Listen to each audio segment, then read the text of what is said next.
नमस्कार दीपा स्टार्लिंग चैनेले आपनादेर सबाइके स्वागत। आज के आमी पेपर एकटी निरामिष रेसिपि बानाबो पेपर घंट। भात बा रुटिर साथे खेते खूबई भालो लागे। अनेकेई पेपर तरकारी खेते पछंद करेन ना, तादेरके जोदि एइभावे रान्ना करे देওয়া হয় ताहले पात चेटे खेये नेबे। देखे नेওয়া যাক पेपर এই निरामिष पदटी बानानोर भिडियो। पेपर এই रेसिपिटा बानाबार जोन्नो आमी एखाने पेपे ग्रेट करे निয়েছি। একটা ছোট নারকেলের হাফ কুড়িয়ে নিয়েছি ছোলা ভেজানো আর মিষ্টি আলু লম্বা লম্বা করে আলু ভাজার মতন করে টুকরো করে রেখেছি। এখন রান্নাটা শুরু করব, সেই জন্য কড়াইয়ের মধ্যে দেব সরষের তেল। আপনারা রিফাইন্ড অয়েলও রান্নাটা করতে পারেন। তেলটা গরম হয়ে গেছে, ফোড়নে দেব একটা তেজপাতা, একটা শুকনো লঙ্কা আর এক ছোট চামচ গোটা জিরে। ফোড়নটা কয়েক সেকেন্ড ভেজে নেওয়ার পর এর মধ্যে দেব কেটে রাখা মিষ্টি আলু বা রাঙা আলু। আলুগুলো কিছুক্ষণ ধরে লো ফ্লেমে ভালো করে ভেজে নেব। আলুগুলো ভাজা হয়ে গেছে, এর মধ্যে হালকা কালার এসে গেছে। এবারে দেব হাফ টেবিল চামচ আদা কাঁচা লঙ্কার পেস্ট। আদা পেস্ট দেওয়ার পর ভালো করে কষিয়ে নেব। আদা দেওয়ার সঙ্গে সঙ্গে ঘন ঘন নাড়তে হবে, তা না হলে তেল ছেটাবে। গরম তেলের মধ্যে যদি আদা দেওয়া হয় তাহলে তেল ছেটাতে থাকে। ভাজতে ভাজতে আদার কাঁচা গন্ধটা চলে গেছে। এবারে এর মধ্যে দেব হাফ টেবিল চামচ জিরে গুঁড়ো আর অল্প একটু হলুদ গুঁড়ো। এই রেসিপিতে খুব বেশি মশলা ব্যবহার করা হয় না।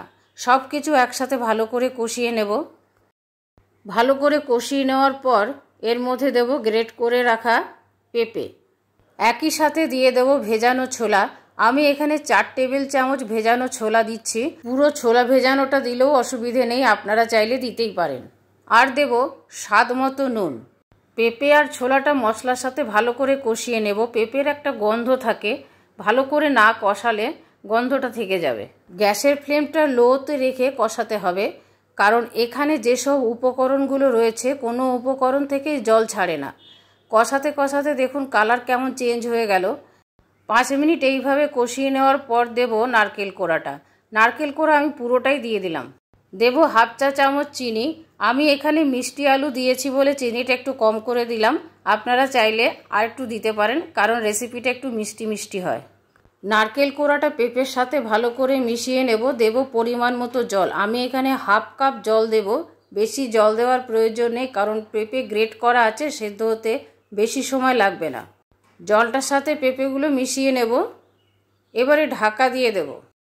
মিনিট 7 পরে ঢাকাটা খুলব। জলটা শুকিয়ে গেছে। জলের পরিমাণটা একদম পারফেক্ট হয়েছে। কম হলে তলায় লেগে যেত, আর বেশি হলে আলাদাভাবে শুকিয়ে নিতে হতো। তরকারিটা খুব সুন্দর ঝরঝরে হয়েছে। পেঁপে আর মিষ্টি আলু দুটোই খুব ভালো সেদ্ধ হয়েছে। এগুলো সেদ্ধ হতে বেশি সময় লাগে না। নিরামিষ রান্নাতে ঘি দিলে ভালো লাগে, সেই জন্য দেবো হাফ টেবিল চামচ ঘি আর 1/4 চামচ গরম মশলা গুঁড়ো। ভালো করে মিশিয়ে নেব। হয়ে গেল পেঁপের ঘন্ট। এই রেসিপিটা আপনারা ভাত বা রুটি দুটোর সাথেই খেতে পারেন। খুবই ভালো একটা সুস্বাদু রেসিপি। যারা পেঁপে খেতে ভালোবাসে না তারাও পাত চেটে খেয়ে নেবে। এবারে আমি গ্যাসের ফ্লেম অফ করে দিয়ে সার্ভিং প্লেটে তুলে নেব। এইভাবে আপনারাও বানিয়ে নিতে পারেন নিরামিষ দিনে পেঁপের এই রেসিপিটা।